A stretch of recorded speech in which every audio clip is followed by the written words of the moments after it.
What's up, y'all? Today we're talking about effective communication. We're going to talk about how effective communication, meaning pings in chat, can give you more LP, why it's important that we communicate, how we do effective pings, how we do effective chat, and all of that kind of brought together. I'm JS Method. I'm a full-time coach. Welcome to the video. Let's hop right into it. So, why do we communicate in League in solo queue? Now, there are actually a bunch of reasons that I talk about why we communicate. At face value, it just increases the chance you have winning teammates, right? If you're communicating and your team is playing on autopilot, which people often do, especially in the average ranks like silver and gold and platinum, people just autopilot. So if you ping lots, you get them to do what you want to do.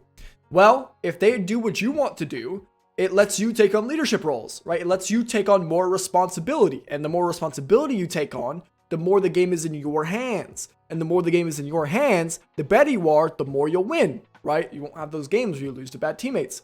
Well, you still will, but communicating simply increases the chances that you have good teammates. It gives you more responsibility, right? It's a very good skill set for you to learn as you grow. It's a very good skill set to develop your confidence and to teach you confidence, which is good in outside of the game as well, right? And my favorite thing about good communication is it actually proves that you know what you're talking about.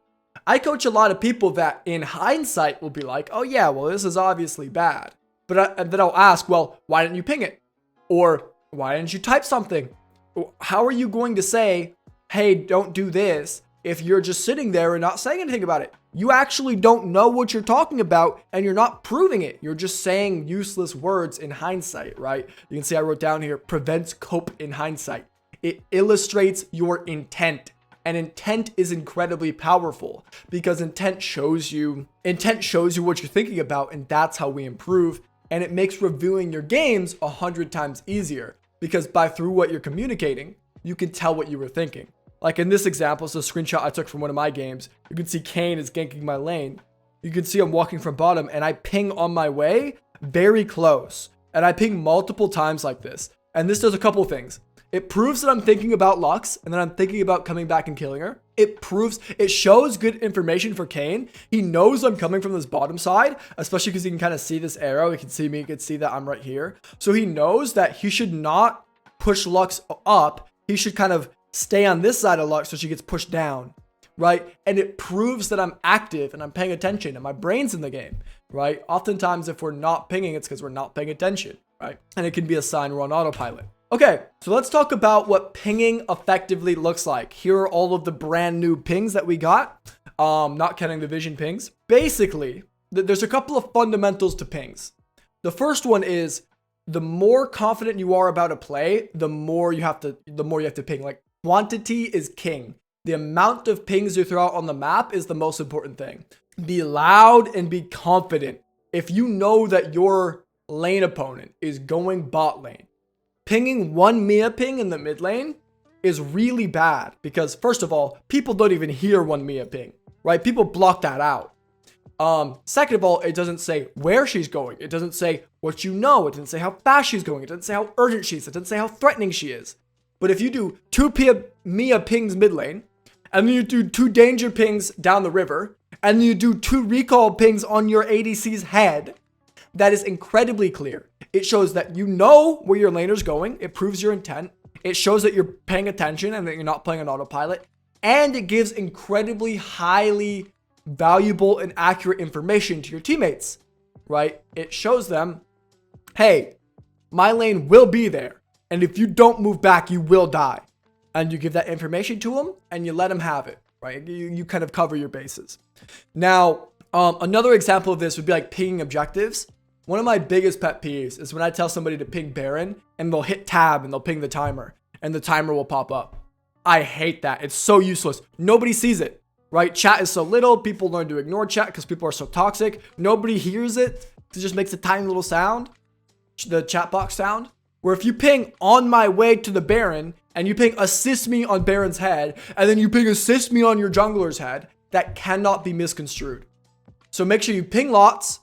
Be very confident and ping more than one type. Don't just spam ping on people's heads. Don't just spam ping Mia. Spam ping Mia and danger and to recall, right? Or if you want to make a play happen, spam ping on my way, assist me, all in, right? Never use this bait ping because people misconstrue this by itself. Go all in, on my way, and maybe one bait. Like, that's how you ping correctly. You have to use the pings together to create like sentences, right? You can view these as words. And if you want effective communication, you need to speak in sentences. Don't just say missing, missing. Say, hey, my lane opponent is missing and she's going bottom and you will die if you don't move, right? So use that to your advantage. Create sentences with your pings. Don't just speak in words. Now, some don'ts for pings.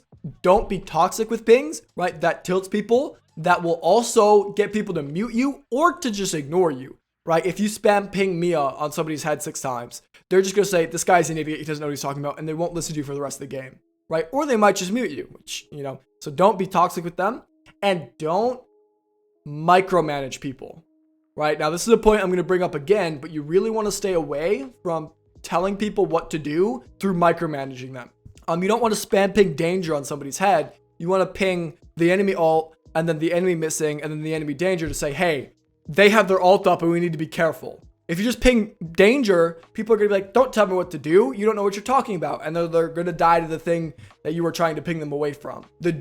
Our job with effective pings is to provide information, not to micromanage, right? You cannot control these other human beings. You're just going to throw out the relevant information. And if they use it, great. If they don't, it is what it is. At least you tried. So that's a really important thing. That's probably the most toxic mistake I see with people's pings is they try to micromanage. They'll danger ping their bot lane 10 times. It's like, no. Don't danger ping them blindly. They don't know what you're scared of. They don't know what's dangerous. Ping what's dangerous. Ping MIA. Ping back on the things that are relevant. So now when we talk about chat, it's actually very similar. When we're talking about chat, you don't want to tell people what to do directly, right? You don't want to say, Jax, go top. Because he's going to be like, screw you, dude. You don't know what you're talking about. Say things like, I'll split bot lane. You guys pressure the top side, right? And that'll be like, okay, awesome. And you can see in this good examples of chat here, in a game where I'm playing Malphite, I even say, I ping on the wave to push it forward. I say take, right? Because I'm playing Malphite. I believe my jungler was pushing it, playing Graves. So I'm like, take the farm. And I'm saying, I'm going to Dragon. I didn't tell anybody. I'm not like, yo, Graves, do this and this and this. I'm just like, hey, push my wave. I'm gonna go to Dragon. Or I said, and it wasn't even like, hey, push my wave. It's more like, hey, you can have the farm, right? I'm playing Malphite. I don't want it. Take the farm. I'm gonna go to Dragon. Let's make a play. You know what I mean? Where we can see on this bad column, you can see some things like never type about the past, right? I pinged Dragon already and we saw Sedge top. All you're doing by typing about the past is you are creating this you are wasting energy on something that already happened when the game still needs to be played. Don't tell people what to do, right? You can see this Echo is telling people what to do. Don't type about the past and don't type unconfidently, right? Type very confidently, type concisely. Don't say, can't we Baron? Say, hey, we should Baron or set up Baron, right? Those are the don'ts for chatting. Chat is tricky though. It's not worth interacting with toxicity. It's not worth with arguing.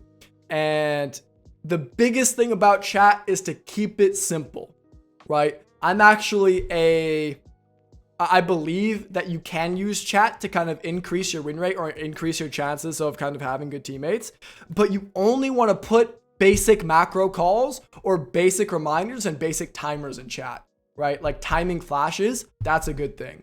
It's just providing more information.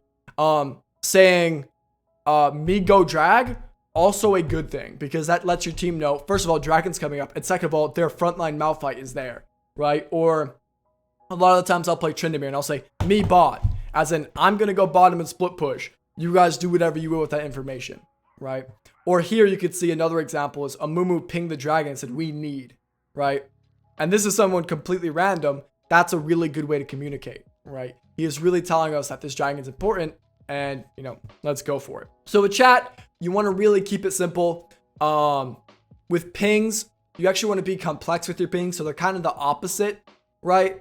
Don't interact with toxicity in chat, especially if you're trying to win, right? Don't argue about things. your ego is not going to help you win, right? So try to set your ego aside when it comes to chatting. View it as a tool where you're just providing information. If somebody else wants to argue with you, just don't interact with them. But effective communication is a way that we can take more responsibility for what we do, and we can kind of allow ourselves to take on leadership roles, which can increase your win rate, right? You don't need really good effective communication to climb, but it's something that you can do that will increase your win rate, right? If somebody else is not doing it, they may not have the same potential that you have, right? So it's definitely something that's worth doing, especially if you want to practice being a leader. It's definitely a very good skill that's transferable to life as well. Make sure you take a look at how you're using your pings and how you're using your chat. I hope you guys enjoyed this video. Y'all have a blessed night. I'll see you in the next one. Peace.